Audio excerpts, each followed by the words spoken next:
Hi everybody, and welcome back to Valuteer. This is the third video in our startup series, and in this video we're going to create a volunteer opportunity. A simple one just to show you how the opportunity creation process works and gets you familiar with what you need to do in order to successfully create opportunities. To start with, we'll log into the Valuteer system and then click on the Opportunities menu on the left-hand side here. So the panels available on this screen are our Advanced Search panel, our current opportunities, and our expired opportunities. As a new subscriber, we won't have anything to display here because we haven't yet created an opportunity.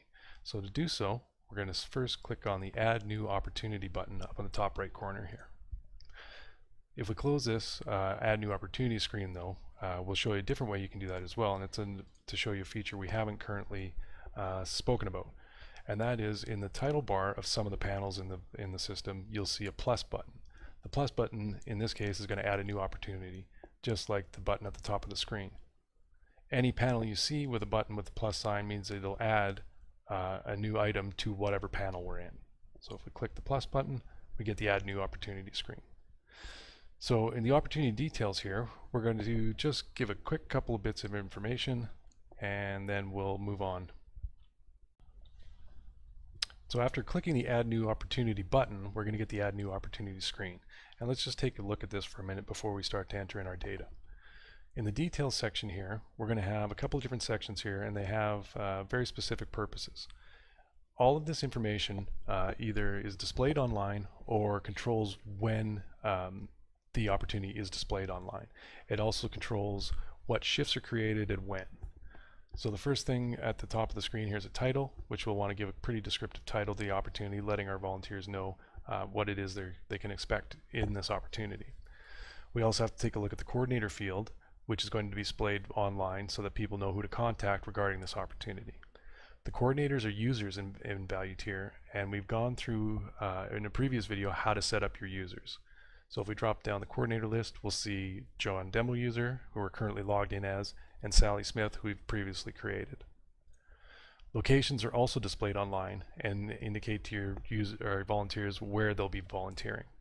If we don't have the correct location set up already, we can simply click the plus button here to create a new location. In the description field, which is also displayed online, we'll want to give a pretty detailed description on what we want our volunteers to do. We can also list shift times and dates, as well as any other information you might want to have in the description. The next section of the screen indicates the start and end dates for this opportunity, as well as the start and end times. The start and end dates indicate to the system when do we want to create shifts for this. So if we want to create shifts from April 2nd to April 30th, we'll have a start date of April 2nd and an end date of April 30th. But for this example, we're going to leave this end date blank so that we see what happens if an end date is blank and how that affects the shift creation process. The next item down here is the publish date. The publish date controls when the listings appear online. So you'll want to set this probably before your start date so that you can get applications for this event or for this opportunity prior to the opportunity starting. If we wanted to group this opportunity with other opportunities under an event, we can either assign one now or create one by hitting the plus sign. The next thing we need to look at here is the number of people required. The number of people required field allows you to choose how many people will be approved for this opportunity. Approved volunteers are able to choose shifts or be assigned to shifts for the opportunity. We can also set the waitlist size with the waitlist size field here. So up to now we have opportunity settings only, and we haven't done anything to create shifts yet. And that's where the first shift field starts to come into play. If we know that this opportunity starts at 9 in the morning, then we'll say the first shift starts at 9. We'll also want to indicate how long each shift is, and in this case, for our example, we'll use a 4-hour shift. How many shifts per day controls how many shifts obviously will be created per day. And the number of people per shifts allows us to control if we want 1, 2, 3, or any number of people per shift. And in this case, let's choose 2. The last three items we want to look at here on this example are the opportunity types. Now, if this is a public opportunity, it'll be available on your listings page to any volunteer that logs in and is able to apply. If this is a community partner opportunity, we'd want to choose the corporate button here. Now, this is mislabeled at this point and needs to be changed and will be soon. But if we had chosen corporate, then we could choose any of our community partner groups to assign this opportunity to. For this example, we're going to make this a public opportunity. The other item here is called the requires approval checkbox.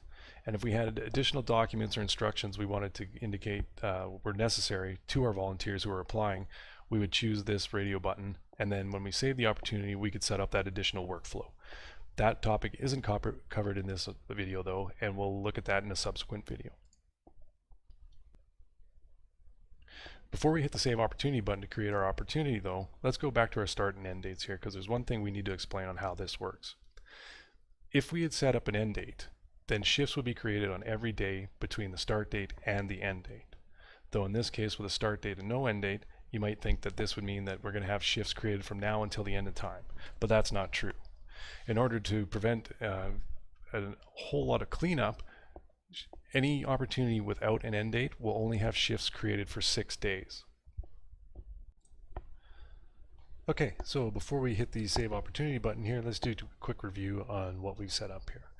We've got our title, we've got our coordinator, we've got a location for our volunteer opportunity, we've given our description that'll appear online, we've got our start date, and because we have no end date, we know that we've got 6 shifts that are going to be created. We know the first shift starts at 9, we've got 1 per day, 2 people per shift, and each shift will be 4 hours long. We also know that the number required of people is 10, which means that we can approve 10 people for this opportunity, and approved volunteers are able to be assigned to shifts or pick their own shifts. And with that, let's click the Save Opportunity button. So now that we've saved our opportunity, let's take a look at the opportunities page here again. And under our current opportunities, we see we've got the newly created volunteer opportunity. Some of the additional items you're going to see on this is an opportunity number. And if you click on this number, it'll give you the opportunity detail screen again, allowing you to edit much of the information we just input. We also see that no event has been assigned to this, as we didn't assign one during the creation process. We also have some status items here, letting us know at a glance that 0 of 10 approvals have been created for this. We have 0 of 4 people assigned to the wait list. We currently have 6 unfilled shifts. Again, our start date, and a quick assign button. The quick assign button isn't covered in this video, but will be in a subsequent video, and allows you to bypass some of the online features in Valuteer. Additionally, if we wanted to delete this opportunity, we could by simply clicking the delete button on the right hand side. And with that, that ends the opportunity creation video. Again, if you have any questions or concerns about this, please contact us through the user menu by clicking on the help link and emailing help@valuteer.com. Thanks, and we'll see you in the next video.